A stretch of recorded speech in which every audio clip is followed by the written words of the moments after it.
Step into the embrace of Nepal, a realm where mountains touch the sky with regal grace, culture weaves a tapestry of richness, warm-hearted souls extend open arms, and beauty stands unrivaled. As a voyager seasoned by trails ventured and horizons conquered, Nepal has etched a sanctuary within my soul. Time and again, I've graced this enchanting land, and with each footfall, I've gathered not just memories that refuse to fade, but a treasury of wisdom to impart to you.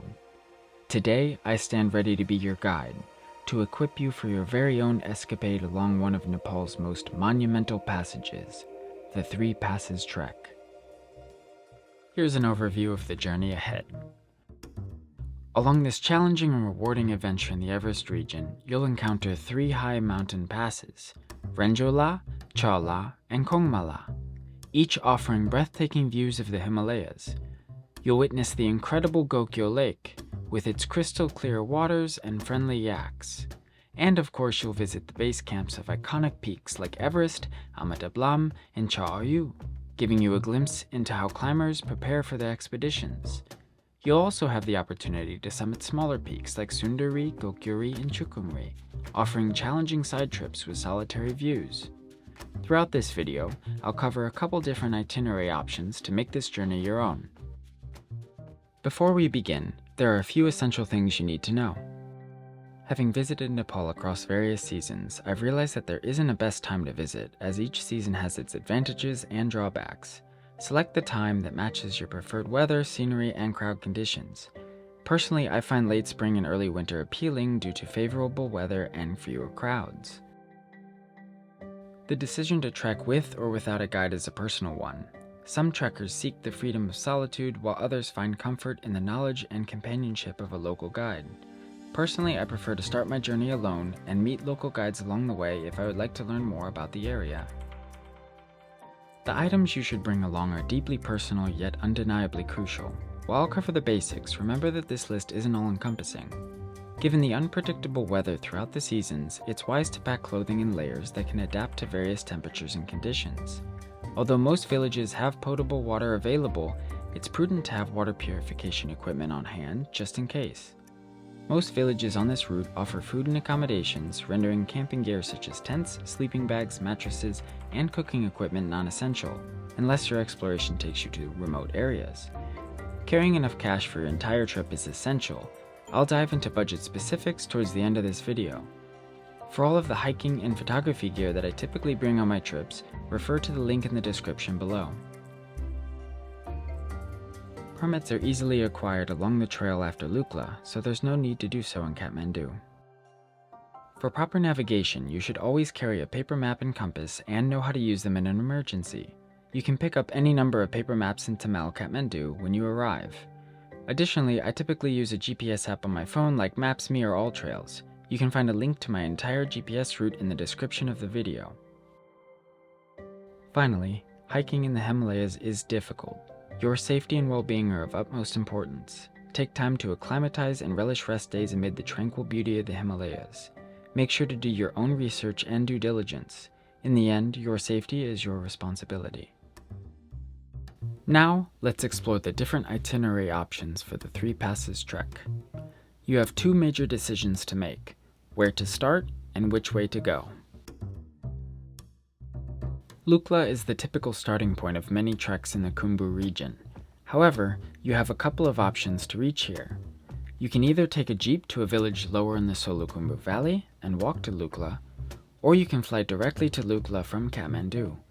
Flying is faster and more convenient, but flights are weather dependent, can be subject to delays and cancellations, and are more expensive. If you have a few extra days and you wish for a more authentic experience, consider starting your trek from lower in the Solukhumbu Valley. This path allows you to explore lesser visited villages, witness the majestic summit of Pikey Peak, and save some money by avoiding the flight to Lukla. I chose this option personally to immerse myself in the local culture and discover hidden gems. The typical starting points are Jiri, Saliri, Dap, or Paplu. Most hotels in Thame, Kathmandu can help you organize your journey to the starting point. Next, you'll have to decide whether to go clockwise or counterclockwise on your journey. After reaching Namche Bazaar, the path splits. Going clockwise will offer you quieter trails and tea houses, and if Everest Base Camp is your main destination, you'll save it for last, building up the excitement. Additionally, the views of Everest, Amadablam, and Gokyo Lake as you descend from the passes are truly awe-inspiring. On the other hand, going counterclockwise provides a gentler elevation gain and a slightly more defined acclimatization schedule. Personally, I opted to go clockwise for fewer crowds and better vistas, and I was not disappointed. No matter where you choose to start or which direction you go, get ready for an adventure that will leave you in awe. Here's an example itinerary of my extended 3 passes trek. Depending on how you came to Lukla, you might have had an epic but short 25-minute flight from Kathmandu, or spent a few off-the-beaten-path days walking in from the valley. Either way, you're in the right place to begin the next part of your journey. From Lukla, we head towards Namche Bazaar while walking alongside the Dud Koshi River. I recommend walking through or stopping by the smaller but serene villages on the west side of the river for more authentic and lesser visited areas. Once you arrive in Namche Bazaar, you may choose to spend 2 nights and take a full rest day. This bustling Sherpa town offers delicious food, a chance to resupply, and some tourist attractions. However, I recommend saving your rest day for after the trek when you can truly indulge in the hot showers and scrumptious food. I'll cover this in more detail at the end of our itinerary. From Namche Bazaar, we trek through a breathtaking valley towards Thame. Along the way, take in all of the beauty this valley has to offer. I suggest taking a brief detour to Lardo Monastery, a place where few wander, yet the additional hike will assist in acclimatization, while the views offer truly rewarding moments of serenity. Thame is a charming village surrounded by majestic mountains. Take a well-deserved rest day here, and consider an acclimatization hike to Sundar Peak for even more mesmerizing views. Don't miss the chance to visit Thame Monastery and spend some time wandering around the village to observe the yaks and horses, essential companions of the Khumbu region. From Thame, we walk up a gentle incline until we reach a small village called Lungden. The gradual slope invites you to embrace the tranquil beauty of the Himalayas and immerse yourself in the rich culture of the passing villages. Nestled peacefully amidst the mountains, Lungden is a charming village graced with only a handful of tea houses. I encourage you to take a moment to rest, preparing yourself for the forthcoming journey. Embarking from the quaint village of Lungden, our next path leads us on an invigorating trek up Renjo Pass to the mesmerizing Gokyo Lake. This is a long and demanding day. Remember to start early if you want to make the most of it. Keep your eyes open for breathtaking views of Mount Everest and the stunning Gokyo Lake as you reach the top of Renjo Pass. Gokyo Lake is a tranquil gem nestled amidst the Himalayas. Consider taking an acclimatization hike to Gokyo-ri or even the Cha-Oyu Base Camp for more awe-inspiring views. Take your time to walk around the mesmerizing blue waters and let the serenity of the place rejuvenate your spirit. From Gokyo Lake, we proceed to Dragnag over a constantly changing glacial path. This is a relatively short walk, but it can be a bit unstable due to glacial till. Exercise caution and embrace the adventure. Next, we trek from Dragnag to Dzongla, passing through Cha Pass. It's another long day, but the experience is worth every step.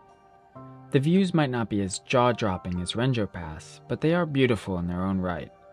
As you walk down a bit, be prepared to be greeted by the magnificent Amadablam. Nestled in tranquility, Dzongla is yet another picturesque village, comprised of only a few tea houses, but offering breathtaking views. For a truly memorable experience, I suggest staying at the Himalayan Lodge, perched atop a gentle hill, providing even more awe-inspiring vistas of the majestic Amadablam. From Dzongla, we now head towards Lobuche. The trail meanders gently, guiding us through a soothing rhythm of descents and ascents. As you traverse this path adorned by the majestic presence of Amadablam and other Himalayan giants, you will be enveloped in a profound sense of wonder. These moments of tranquil exploration have etched themselves as cherished memories in my heart.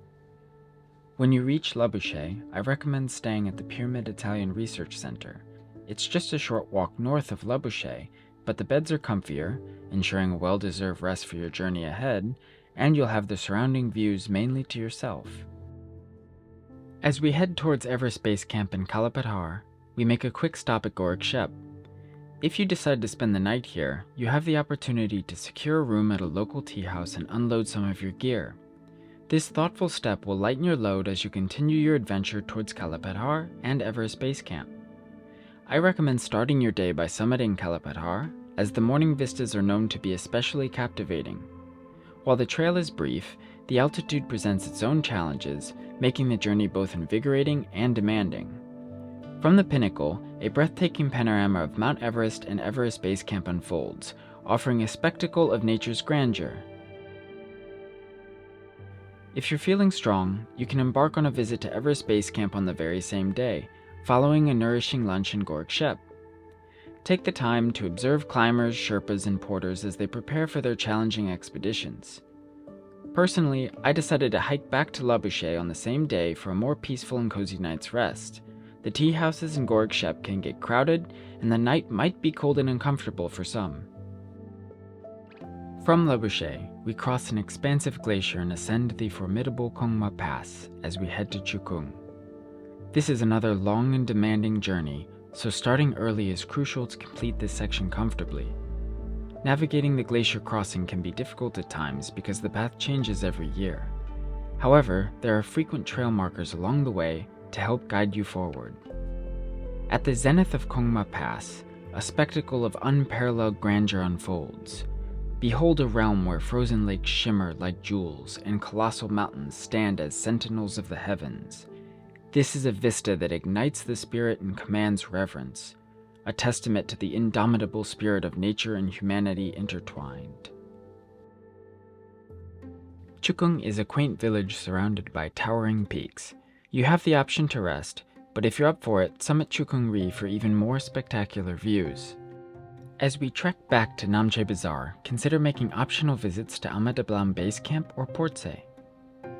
Although I did not personally venture here, it's a chance to witness more of the Himalayan beauty and experience the warmth of local communities. Welcome back to Namche Bazaar. Take your time to rest and enjoy the comforts of this vibrant Sherpa town. If your budget allows, I recommend treating yourself to the comfort of the Khumbu Lodge, which is known for its good showers and beds with electric blankets. For a satisfying meal, I'd recommend heading over to Eat Smart Restaurant. If you're looking for a great day hike, take a round trip to Sir Edmund Hillary Viewpoint and Kunde for breathtaking views of Namche and the surrounding landscape. You might even find yourself accompanied by the gentle yaks or Himalayan tahr that roam freely in these areas. As we near the end of this incredible journey, our path retraces towards Lukla. Make sure to catch the planes landing and taking off, a fascinating sight that begins around 7 in the morning. These aerial voyages carry fellow adventurers, their recollections akin to your own, creating a tapestry of shared experiences among the skyward bound. After reaching Lukla, you have the option to walk down to a village lower in the valley, like Tamdara, Karikola, or Saliri, and take a jeep back to Kathmandu. However, I personally recommend taking a flight back for a more comfortable journey if your budget allows it. The local jeeps can be long and bumpy, and you've already had an adventure of a lifetime. Nonetheless, if you're looking to explore more lesser visited villages, this could be the perfect opportunity to do so. Now, let's talk about budget. Embarking on the Three Passes trek can be a budget-friendly adventure, allowing you to immerse yourself in the majestic beauty of the Himalayas without breaking the bank. Let's take a closer look at the budget outline to help you plan your unforgettable journey. If you choose to hire a guide, expect to pay approximately $30 to $40 per day, along with a tip to show your appreciation for their invaluable assistance. Hiring a porter to carry your belongings can cost from $20 to $25 per day, plus a tip to acknowledge their hard work and dedication. A jeep ride from Kathmandu to a village close to Lukla will cost you about $20, while a one-way flight between Lukla and Kathmandu will be about $150. Your required permits will cost approximately $45. The daily average for food is between $8 to $23 per day for one person, depending on your location and preferences. A double room can range from no charge to $8, again, depending on the location and the amenities provided. A good, while also kind of obvious rule of thumb is that the higher you go up, the more expensive costs become. Total daily costs can range from $10 down in the valley to $25 closer to Gokyo or Everest Base Camp. For my entire trek, which included permits, jeep transportation, food, and even luxurious hotels and dinners in Namche Bazaar, I spent just under $500. As we reach the end of our journey, I hope you feel inspired to embark on your own incredible adventure. The majesty of the Himalayas, the warmth of the local culture, and the serenity of the trekking trails await your presence. Subscribe to my channel for more inspiration. Remember, the Himalayas have a unique way of touching your soul, connecting you with nature, and bringing clarity to your thoughts. Allow yourself to be immersed in the rhythm of the mountains and let their timeless wisdom guide you on this adventure of a lifetime.